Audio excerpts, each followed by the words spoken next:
Has this ever happened to you when you've been stuck in a traffic jam? Without moving in the traffic jam, sitting in our car, an airstrike alarm. Or have you ever woken up at 5 a.m. in the morning to this? I saw the missile flying just in my windows. What? I thought maybe I'm sleeping. I didn't think so. None of this has happened to me either. But for Ukrainians, this is now an everyday experience. Alexi and Olga are Ukrainians.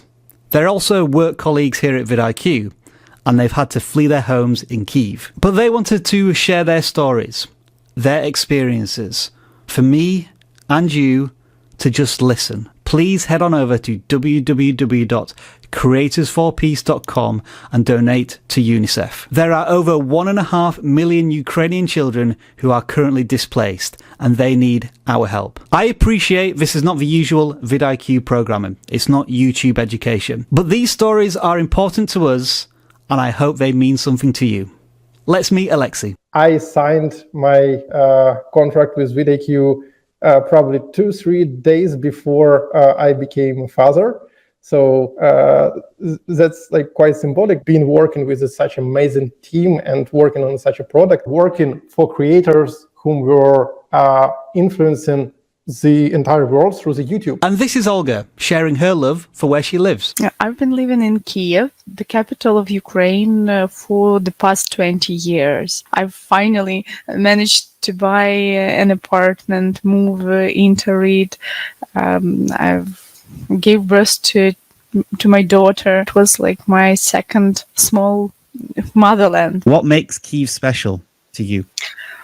Bigger opportunities, big, beautiful, green, lots of museums. The life was there, like, very vivid. That has now all changed. We had all heard for many months of growing tensions in Eastern Europe, but nobody seriously thought it was going to end up in war.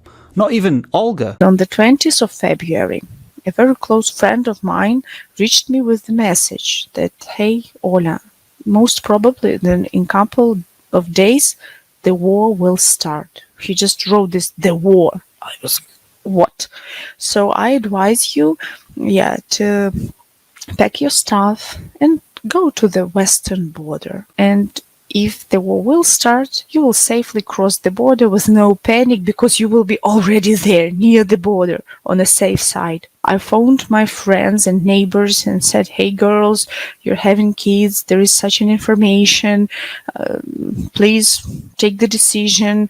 I want you to have on the safe side. And they were just kidding on us, like, hey, why are you in panic? Everything's fine. They won't enter our border. And maybe after that, it was on Sunday morning, I've canceled my tickets to the western of Ukraine. For most of us, war and conflict has been something that's consigned to a previous century. But now, unfortunately and sadly, there is a new date etched in history. That was February 24th in the really, really early morning. Airstrike with missiles started. And something that we were previously observing just in historical books, we became characters of that history that we were studying in school and in university. When did you realize that the situation was so dangerous and you needed to leave where you were? Literally at 5 a.m. On February 24th, when I woke up due to the sound of explosions. Almost everyone was sure that the capital will be the main target, and the faster you leave it, the bigger chance that you will stay alive. For every single Ukrainian, that's over 40 million people, it is a defining moment, a before and an after. 5 a.m., the 24th of February, 2022. We fell asleep in our warm beds, we were smiling, discussing plans for the weekend because the Friday was soon. And I was woken up by a phone call from my friend and he literally asked me, "Hey, your house is bombing right now?" And it was like 5:30 a.m. I was shocked. I like even couldn't ask him anything just to clarify what's happening, because while I was keeping this phone near my ear, yeah, I saw the missile flying just in my windows. What? I thought maybe I'm sleeping, because what? But his voice was so confident that, hey, keep safe, gather things which you think are important, and go.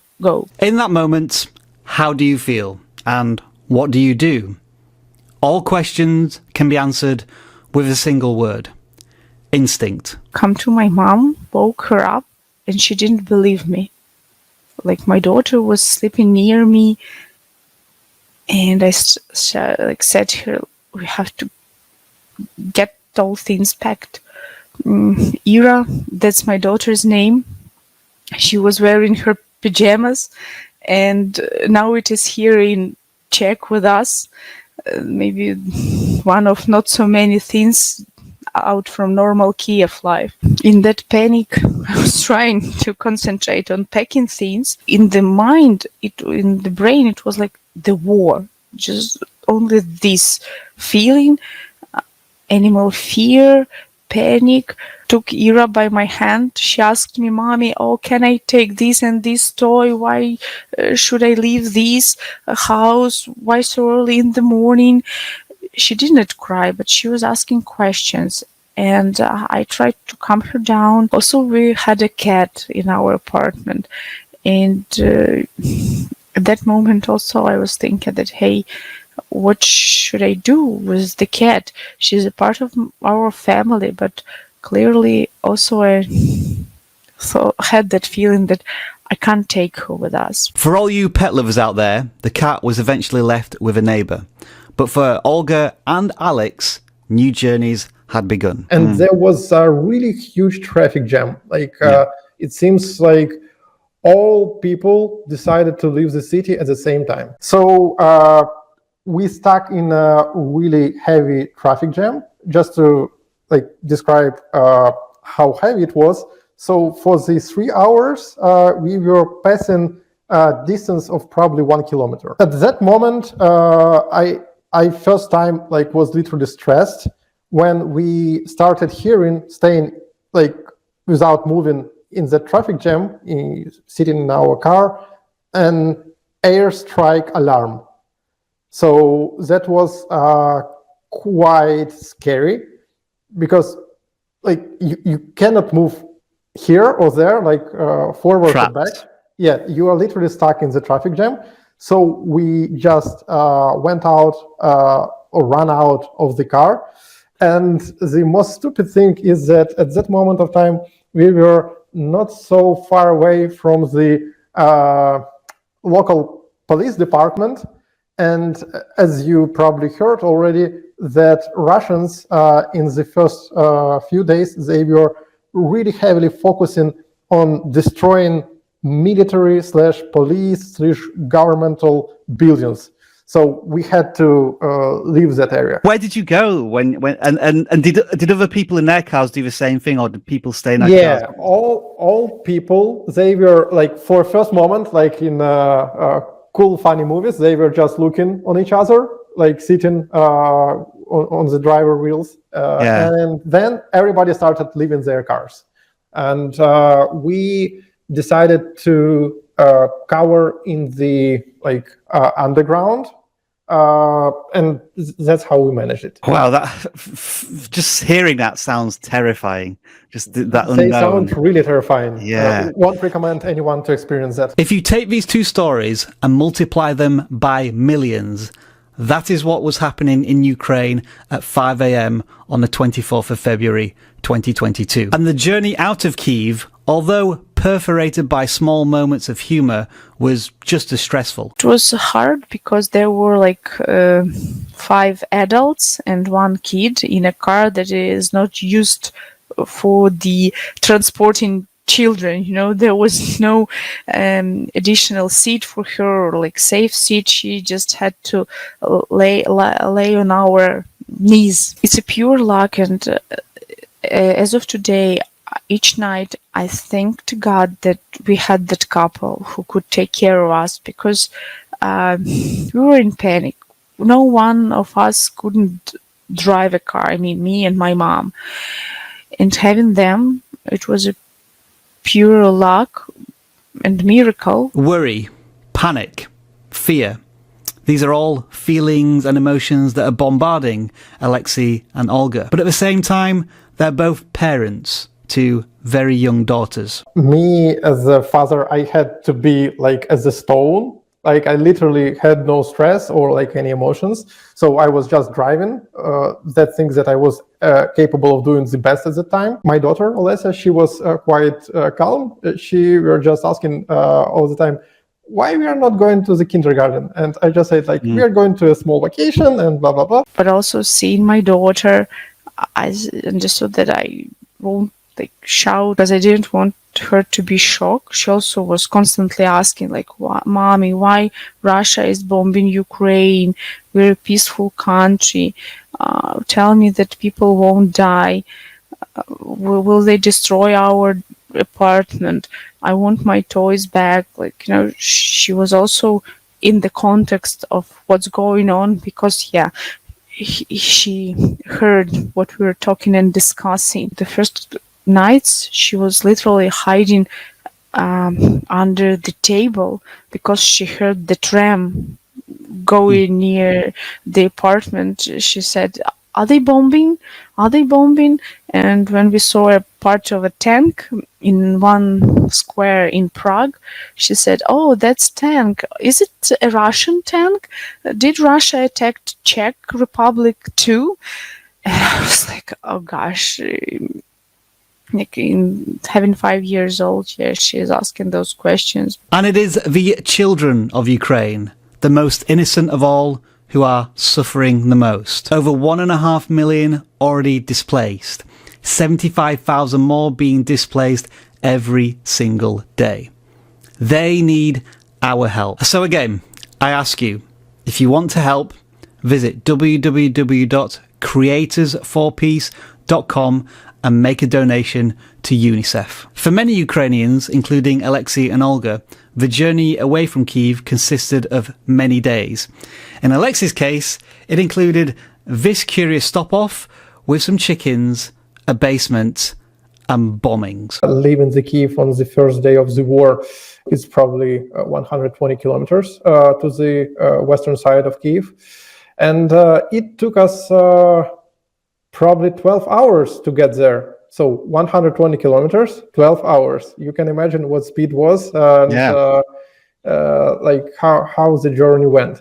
Then we stayed there for almost 2 weeks, I guess 12 days. Then we started noticing that the supply of food in that area, it started degrading because of the fact that a lot of bridges were already exploded. So we started looking at our chickens, and we started counting, all right, for how long we can stay here without any food in the worst scenario. But that plan was corrected by shooting from the all over around from the heavy artillery, and we were observing how missiles are flying on top of our house, in the midnight, and we had to go to the so-called shelter. The worst day was 12th day. At that day, we stayed there underground for almost 8 hours.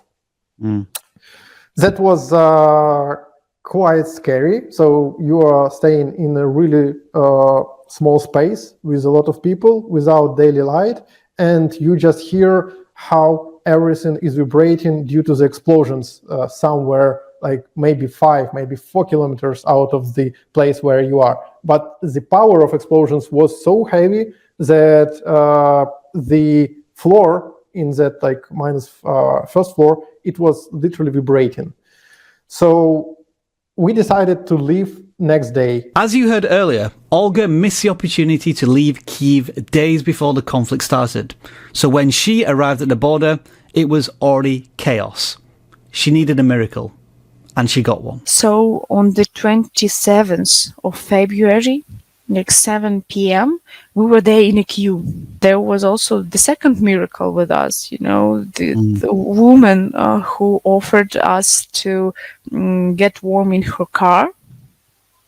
And first, I was rejecting her help. She was asking me, just begging even, like, hey, maybe you're inconvenient, or like, it's rather cold, you have a child, please sit in my car, the car is empty, you will get warm. And once we got in the car, my daughter agreed to go there. She said me, hey, I'm a Ukrainian girl who has a Romanian passport. We are helping Ukrainian women with children to cross the border quicker because my car is the second in the queue. I will help you. And that was the first time I cried because I couldn't believe, I couldn't accept that I'm crossing the border as a refugee, leaving literally everything, there. My heart, my land, my people. I'm not talking about some material stuff. That moment when you are not on your land, but from the other side, I had emptiness inside because I understood that that's the end. In terms that, like, in nearest future, I won't come back because crossing the border, I accepted that fact that it's war. And I have to escape. And you say that when you got into the car with this person and you felt warmth and you felt like you were going to cross the border, that was the first time you showed, I guess, emotion in terms of you cried. How did you feel at that point? The betrayal of my country, the feeling of guilty. I'm alive and I'm on a safe side. Say so. I have possibility to have my dearest near with me and ensure them the movement further. It turned my heart into two parts. Like, I couldn't bear that. I tried to convince myself. I hugged my daughter and saying, hey, you're doing the right way. But no, I was crying because I've betrayed the country. That was the feeling that it's still with me, but on a less emotional level, I'm trying to cope with it. In order to survive, in order to protect their daughter, a person feels as if they have to betray their country and live with that guilt. I have to be honest, at that point in the conversation, I almost broke down myself. But the danger is very real. The danger is very scary. Professional soldier, he defended Donetsk airport. He wrote me on the third day that, hey, if I'm gonna die, please take care about my family, my wife and the son. And I couldn't, understand what might he have seen in order to write me those message, I was shocking, trembling. I said that to my mom and I said my mom that, hey, if he is writing this to me on the third day, we have to get out. Olga's journey eventually took her to the Czech Republic. But for Alexi, the journey is different because he can't leave the country. Have you considered that you may need to leave Ukraine? For now, we are considering that option only for our girls. And for me personally, I cannot do that because of the martial law. How do you feel about that? Are you ready to fight if called upon? That was some sort of evolving feeling. And of course, like the first few days, that was a little bit stressful. And I would say even I had doubts. But then day by day, I started noticing how how my friends, like my like mates whom I was like playing football with, folks from the like school, from the university, my ex-colleagues, I noticed that a lot of them, they are joining army. Then I just recognized that, all right, it doesn't make any sense to stay here whenever you are on your homeland. While Alexi and his family have decided to stay in Ukraine, many families have been split apart at the border, women and children becoming refugees in foreign countries. Many of these people don't know what to do and they don't speak the local language. But this has given Olga a new purpose. My aim here is to support Ukrainian women mostly because they left their men in Ukraine to fight for Ukraine, integrate in a new place, in a new country. So yeah, I coordinate volunteers here in Czech and Slovak Republic to safely get Ukrainian families from the border to the hosts, to accommodate them and explain what rights do they have, what financial support, legal support they could have. A new humanitarian role for Olga in a foreign land, albeit a temporary one. But when does life return to normal for Olga and other Ukrainians? I did ask you earlier, do you think you will ever go back to your apartment or live in your apartment? And you, in a word, said no. Why do you think that? I'm afraid to face again that feeling, of danger. Because the last thing I remember about that apartment, that it was unsafe. Yeah. And thank you for that question, because I haven't been thinking about this in that way, and now I have that answer. For me, my apartment is unsafe. Ukraine is unsafe for me. That is why I'm not sure whether I want to stay in Czech Republic for a year. I have that feeling, that I have to move, just try to escape, forget, erase. It sounds like for you, life is not going to return to the same normal it was before.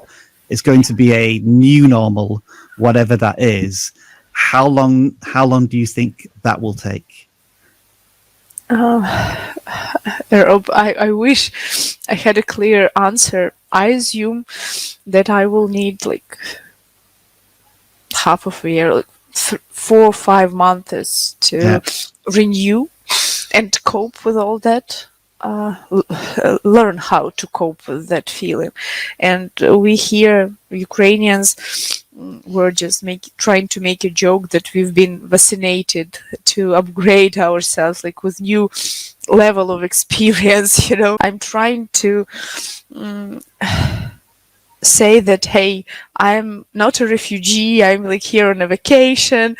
It's just a short-term period of time when I have to go out of my country, but I'm thrown out of my country. I'm forced to leave it. And when thinking about this in this way, I am in desperate, because I do understand that in a year at least, like the next spring, I will be able to get back to Ukraine. When Olga joked about being double vaccinated with experience, it made me realise that for all of us, we have been going through this COVID-19 pandemic, and it would be fair to say that for most of us, it feels like we're at the beginning of the end. But for Ukrainians, they're not even at the end of the beginning of this war. This new year, 2022, we were like full of aspiration and hope for better next year, despite the COVID, the financial issues. My life also was so happy, and I had a confidence in the future. And we were waiting for the spring to come, to see more flowers, green leaves, clear sky. But also, as being a Ukrainian means that something so big has has to happen for you to move out of your home. The 24th of February showed us that you can have anything you want. You can build your plans, make plans for the future. But all of a sudden, early in the morning, the missile can fly just in front of your windows, and the bombs will blast, and the war will start. I'm reading currently that the number of child refugees stands at over 1 million. And lots of reports are being there that children got lost. Like 10 years old, 11 years old boy himself crossed the border because his mom put a phone number of a relative in Slovakia. The other 4 years old boy got lost because his grandma was killed and he was alone there. My heart cries for every child who was killed, who died, who was lost, and who is an orphan now. And this is why such conversations are so important, to raise awareness of the humanitarian crisis that is currently unfolding in Ukraine, especially for children. This is why we're asking you to go to www.creatorsforpeace.com and to make a donation to UNICEF. But is there anything else we can do beyond a simple donation?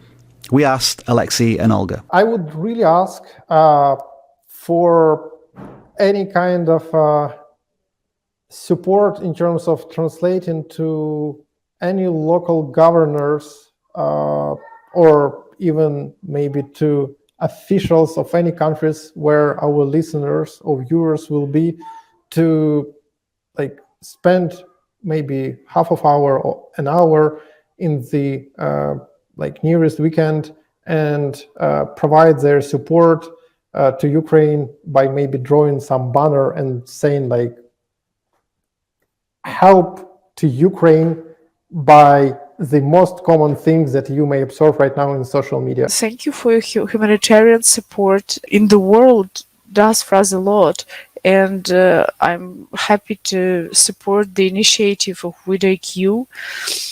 I mean, your hugs, the possibility to talk with you all over the world is the best you can do for us, because we